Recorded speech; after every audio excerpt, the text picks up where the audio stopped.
두 주 전부터 저는 회개에 대한 주제로 오늘까지 설교를 합니다.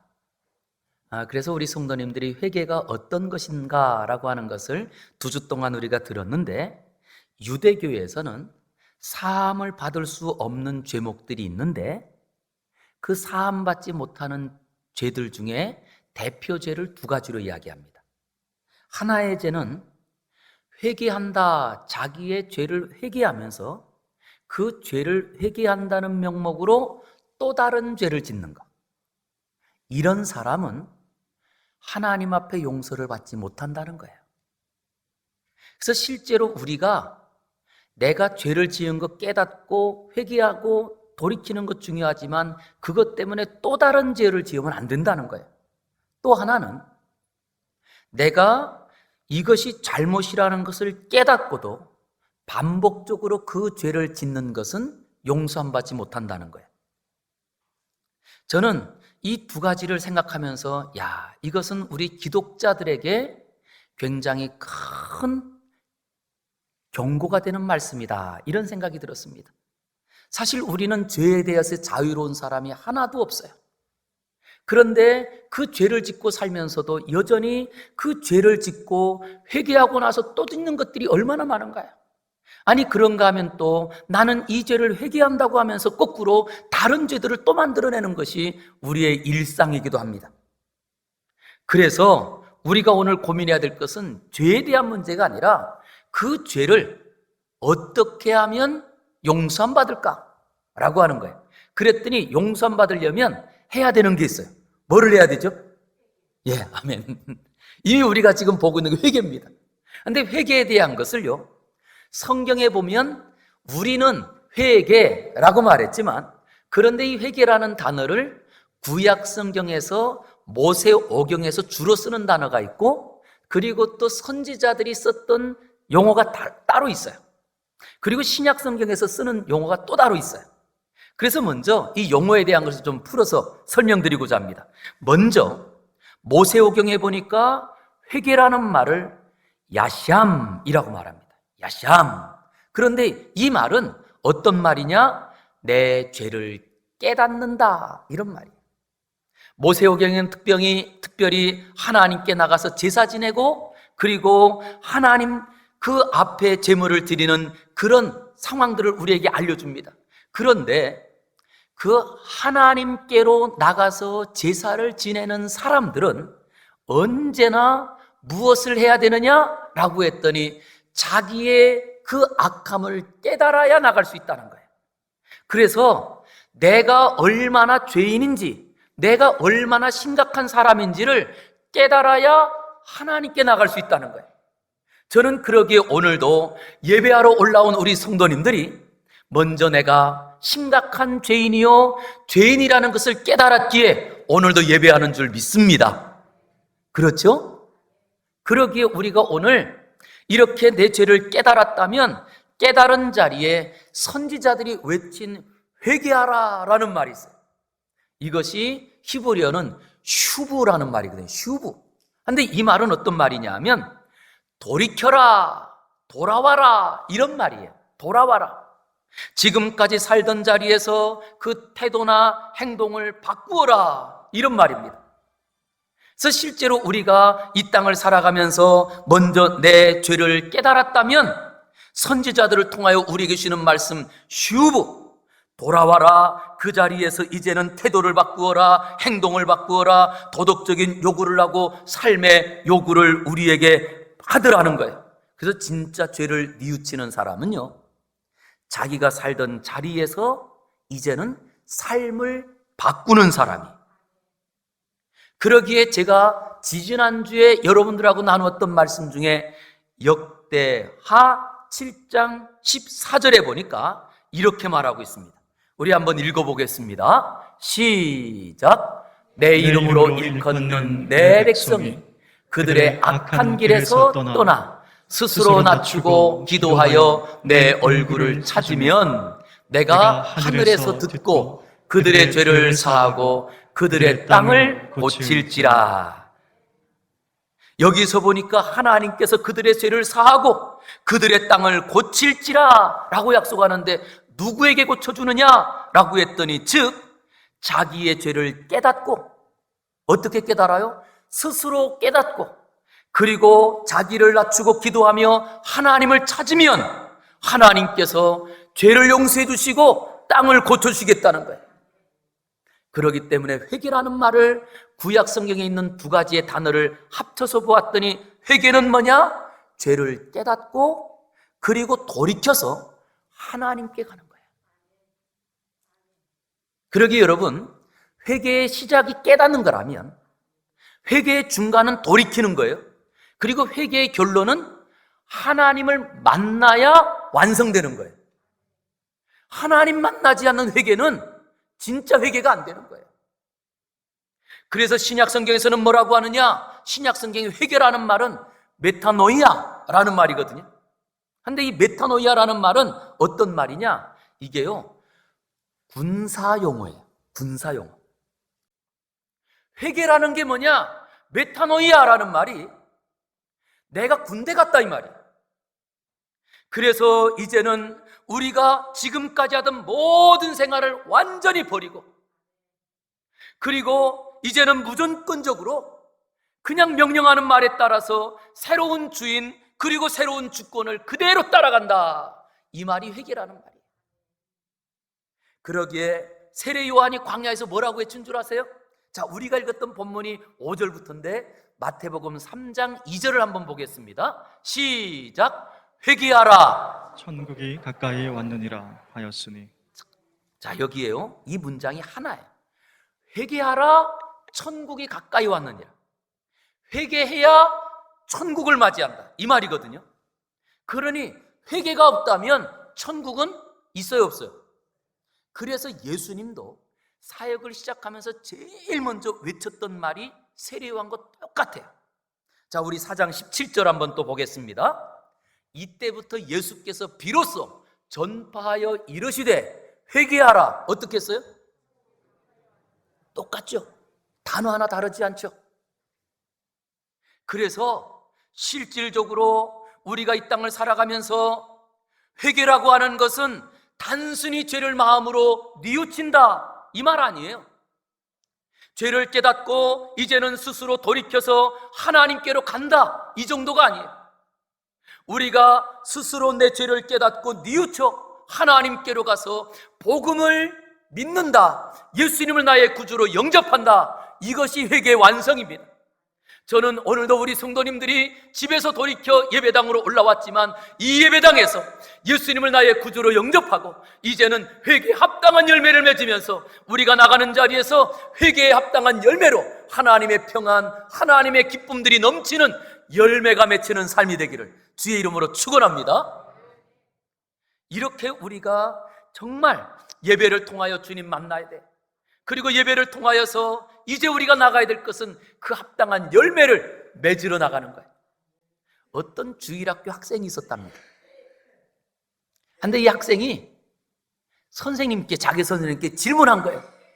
선생님, 뉘우치는 거하고 회개하고 어떻게 달라요? 자, 여기 우리 주일학교 선생님들 중에 답을 내주실 분. 그럴 때 우리 선생님이요, 이분이 참 지혜가 있는 분 같아요. 야, 그거 정말 어려운 질문인데, 뉘우치는 거하고 회개하는 거를 내가 설명하긴 조금 어려운데, 그런데 사람을 보면 좋을 것 같아. 그러면서 가룟 유다는 뉘우친 거고 베드로는 회개한 거야 라고 말했답니다. 여러분, 이게 무슨 말인지 이해가 되세요? 가룟 유다는 그리고 베드로도 다 예수님의 제자였어요. 그리고 둘 다 죄를 지었습니다. 가룟 유다는 예수님을 팔았죠, 돈 받고. 그리고 베드로는 예수님을 3번씩이나 모른다고 부인합니다. 그런데 가룟 유다는요, 예수님을 돈 받고 판 후에 이게 잘못된 걸 깨달았어요. 그리고는 뭐 하느냐? 뉘우치고 가서 자살해서 죽었어요. 이게 뉘우치는 거예요. 회개는 뭐냐? 베드로처럼 자기가 예수님을 3번이나 모른다고 부인한 자리에 예수님께서 찾아와서 요한의 아들 시몬아, 네가 나를 사랑하느냐? 라고 할 때 이 베드로가 얼마나 찔렸을까요? 그래서 내가 주님 사랑합니다 라고 말하면서도 그가 예수님이 질문한 대로 아가파오의 사랑으로 물을 때 그는 아가파오라고는 말을 못해요. 그때 주님께서 말씀하십니다. 너는 내 양을 치라. 너는 내 양을 먹이라. 이 베드로는요, 그는 뉘우치고 그 다음에 주님의 그 말씀을 듣고 그 말씀을 가지고 그는 평생 주님 말씀을 따라가고 주님의 복음을 전하다가 주님을 따라 마지막 거꾸로 십자가에서 순교당합니다.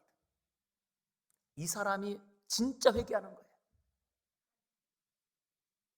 그러기에 우리가 자기의 의에 얽매여서 내가 이런 죄를 지었다니, 아니 내가 어떻게 이런 어처구니 없는 일을 할 수가 있겠어, 나 같은 사람은 구제불능이야, 아무리 가슴치고 뉘우친다고, 이게 진짜 회개가 아니에요. 이거는 회개의 시작일 뿐이에요.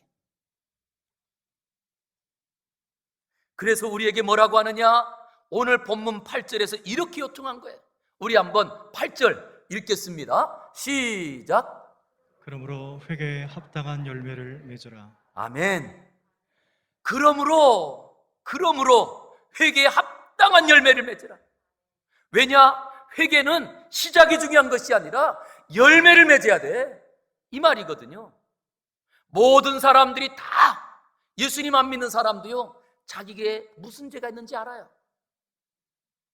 그런데 그것을 가지고 여전히 잘못한 줄 알면서도 고집 피우고 사는 사람이 얼마나 많은가요? 이렇게 살면 안 되는 줄 알면서도 여전히 사는 사람이 얼마나 많은가요? 그러기에 오늘 세례 요한은 말합니다. 회개에는 합당한 열매를 맺어야 된다. 이렇게 말하는 이유가 있어요. 이유는 자기가 심각한 죄인인 것을 알면서도 실제로는 합당한 열매를 맺는 사람은 많아요, 적어요? 적다는 거예요. 저는 우리 한국에 예수 믿는 사람들이 많은 중에 우리 청평교회 교인들만이라도 회개에 합당한 열매를 다 맺을 수 있기를 주의 이름으로 축원합니다. 왜 회개에 합당한 열매를 맺으라고 하느냐라고 했더니 실제로는 회개에 합당한 열매를 맺는 사람이 드문데, 그 이유를 오늘 우리가 읽은 8절 앞에 7절에서 왜 그러면 그들이 이 열매를 못 맺는지를 말해요. 한번 우리 7절을 한번 보겠습니다. 자, 요한이 많은 바리새인들과 사두개인들이 세례 베푸는 대로 오는 것을 보고 말합니다.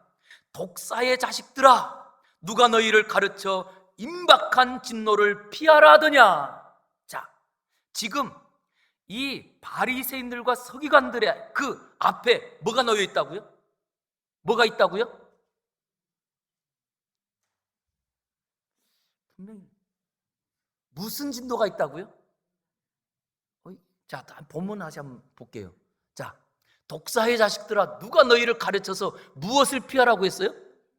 임박한, 그러니까 지금 앞에 뭐가 있다는 거예요?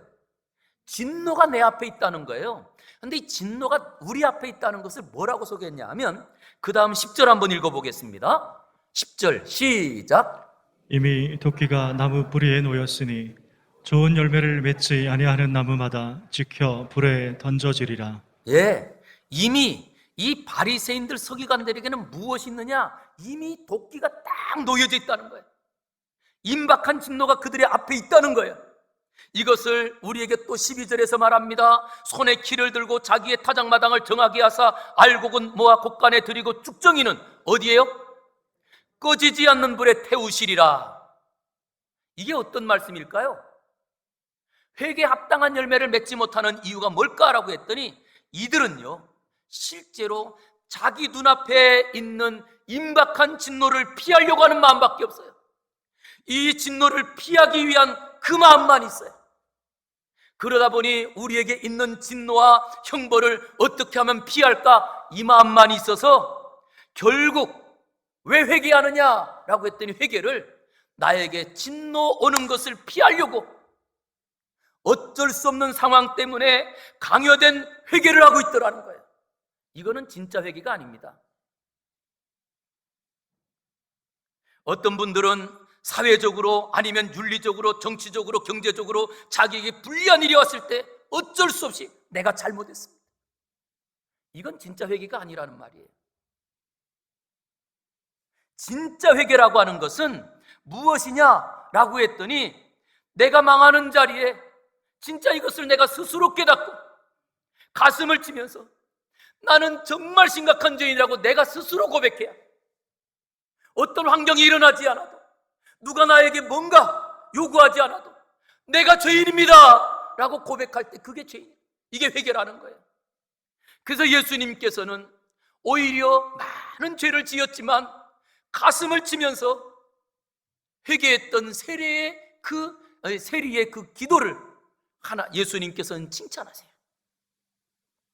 진정한 회개는요, 자기 스스로 죄를 뉘우치고 그 악한 길에서 떠나는 게 시작이에요. 그리고 결론은 예수 그리스도를 믿음으로 완성되는 겁니다. 그러기에 우리가 오늘도 예수 그리스도를 믿고 있다고 한다면 이것은 하나님의 은혜요, 우리가 지금 회개에 합당한 열매를 맺기 시작하는 겁니다. 그래서 우리가 회개를 깨닫는 것도 하나님의 은혜요, 우리가 회개하는 그 자리에서 이제는 그 회개하는 심령으로 예수님만을 영접하고 예수님을 따라가는 것은 우리에게 전적으로 부어지는 하나님의 은혜라는 사실을 다시 한번 기억함으로 예배할 때마다 매일매일 기도해서 회개에 합당한 열매를 맺어 주님만 따라가고 주님의 은혜만을 기억하고 살아가는 저와 여러분 다 되기를 주의 이름으로 축원합니다. 그럼 여러분, 회개에 합당한 열매를 맺으려고 하는데 우리에게 안 되는 방해적인 요소가 뭘까요? 그게 뭐냐 하면 죄를 알면 반드시 떠나야 돼요. 죄를 알면. 그런데 문제는 이게 죄인 줄 알면서도 그 생활과 습관은 버리지 않으려고 합니다. 그러니 여전히 우리는 죄를 지을 수밖에 없는 거예요. 그래서 진짜 우리가 죄를 싫어한다면 먼저 해야 되는 것은 그 죄를 만들어내는 우리의 모든 생활들을 청산해야 돼요. 저는 먼저 우리 성도님들이 죄를 미워한다면 죄를 지금도 만들어낼 수 있는 그런 상황과 그런 환경들 속에서 먼저 결단하고 떠나는 그런 은혜가 있기를 주의 이름으로 축원합니다. 우리가 말로 죄를 짓습니까? 그러면 이제부터는 말을 바꾸시기 바랍니다. 그러면 죄를 안 지어요. 우리가 행동으로 죄를 짓나요? 우리가 여전히 습관적으로 우리가 가는 곳이 있나요? 여러분, 먼저 그곳을 끊어보세요. 우리의 죄가 더 이상 왕노릇하지 못할 것입니다. 그러기에 우리가 이 땅에서 살아가면서 제일 먼저 해야 될 것은 합당한 열매를 맺으려면요, 자기를 똑바로 봐야 돼요. 내 자신을 정확하게 볼 줄 알아야 됩니다. 왜냐? 내가 지금 가는 길이 어떤 길이고 내가 지금 어떤 생각을 하는지 똑바로 보게 되면 그러면 이 죄가 내 안에서 힘을 쓰지 못해요. 그걸 누굴 통해서 보냐 하면 다윗 왕을 보면 알아요. 다윗 왕은요, 정말 하나님 마음에 합한 사람이었습니다. 그래서 하나님께서 그에게 결국 왕이 되게 하시고 그리고 왕으로서 점점 국토를 넓히면서 이제는 부강한 나라를 세웠습니다. 이제는 왕이 전쟁터에 나가지 않아도 그 장군들이 나가서 전쟁에서도 이길 만큼의 그런 국력도 갖고 있었습니다. 그랬더니 이 왕이 자기 신하들을 시켜서 전쟁터에 내보내고 본인은 궁에서 있다가 거기서 한 여인이 목욕하는 것을 보고는 그 여인을 자기 침상으로 데려와 간음죄를 짓습니다. 근데 얼마 지나고 났더니 그 여인이 임신했다는 소문이 들려요. 그러니 이거 어떻게 하죠? 이거를 한번 덮어보려고 그 남편 어디 있느냐? 그랬더니 남편이 지금 전쟁터에서 지금 싸우고 있는 거예요. 급히 사절단을 보내가지고 그 남편을 데리고 와서 휴가를 줍니다. 아내하고 좀 지내라. 그런데 이 남편이요, 어떻게 내 동료들이 지금 생사를 거는 전쟁터에 있는데 내가 어떻게 아내와 휴게를 즐길 수 있겠습니까? 그리고는 세상에 그 왕의 생각대로 안 하네요. 이거 어떡하죠? 이 왕이요, 편지를 써보냅니다. 이 우리아라고 하는 사람이 편지를 갖고 가면 그를 최전방으로 보내서 그가 전방으로 갔을 때 군인들을 싹 빼서 죽여라. 살인 교사를 해요. 그것도 모르고 이 우리아는, 그 남편은 그 편지를 갖고 전달하고 결국 전쟁터에서 전사합니다. 이제는 완벽하게 아무도 모르게 이 간음죄를 덮고, 그리고 그 여인을 자기 아내로 맞이했어요. 그런데 그때에 하나님께서 나단이라고 하는 선지자를 보내서 이 죄악을 들춥니다. 왕이에요. 어떻게 하면 될까요? 이미 앞에 했던 대로, 그 습관대로 이 선지자도 죽이면 끝나지 않을까요? 이게 사람의 유혹입니다. 환경을 끊지 않으면 내가 과거에 했던 그 잘못으로 지금도 바꾸려고 그래요. 그러나 이때 다윗은 당신이 바로 그 죄인입니다, 이 선지자가 말할 때 뭐라고 하느냐? 이때 사무엘하 12장 13절에서 이렇게 고백을 해요. 우리 한번 읽어보겠습니다. 시작. 다윗이 나단에게 이르되 내가 여호와께 죄를 범하였노라. 내가 여호와께 무엇했다고요? 죄를 범하였노라. 이 고백 외에, 이 회개의 고백 외에 어떤 변명도 없습니다. 누구 때문에 이런 죄를 지었다, 내가 그 당시에 좀 생각이 잘못돼서 그랬다, 어떤 변명이 없어요. 그냥 그 선지자가 당신이 바로 그 죄인입니다 라고 할 때 내가 여호와께 죄를 범하였다. 그리고는요, 시편에 보니까 자기의 침대가 또 내려갈 정도로 눈물을 흘리며 기도했다는 거예요. 이게 바로 우리가 회개에 합당한 열매를 맺는 시작입니다. 다른 사람 탓을 하지 않습니다. 환경 탓을 하지 않습니다. 그리고 그 진실 앞에 사실 그대로 고백합니다. 내가 하나님 앞에 죄를 범했습니다. 우리 성도들에게 이런 용기가 필요해요. 우리가 뭔가 잘못한 것이 드러날 때 그냥 고백하세요. 나 때문에 우리 가정이 이렇게 망했습니다. 나 때문에 내 아내가 이렇게 어렵습니다. 나 때문에 우리 가정이 이렇게 어렵습니다. 바로 내 죄 때문입니다. 이런 사람을 찾고 계세요. 우리가 그렇게 말하려고 했더니 내가 지금까지 쌓았던 것이 있는데, 내가 만약에 그렇게 말하는 순간 내가 지금까지 했던 거 다 잃어버릴 텐데, 다윗은요, 앞뒤 따지지 않고 고백합니다. 내가 하나님께 죄를 범하였습니다. 그 죄가 무슨 죄예요? 간음죄요, 살인죄예요. 하나님이 어떻게 하셨을까요? 하나님이 그를 귀하게 여기세요. 오늘도 우리 성도님들이 정말 우리의 모든 것 먼저 하나님 앞에 내려놓고, 그리고 주님께로 달려가므로 주님께서 준비하신 영원한 안식과 영원한 기쁨과 영원한 그 행복이 여러분들의 삶이 되어서 회개에 합당한 열매를 맺으면서 날마다 기뻐하고 날마다 잔치하면서 사는 저와 여러분 다 되기를, 가볍게 살아가는 성도가 되기를 주의 이름으로 축원합니다.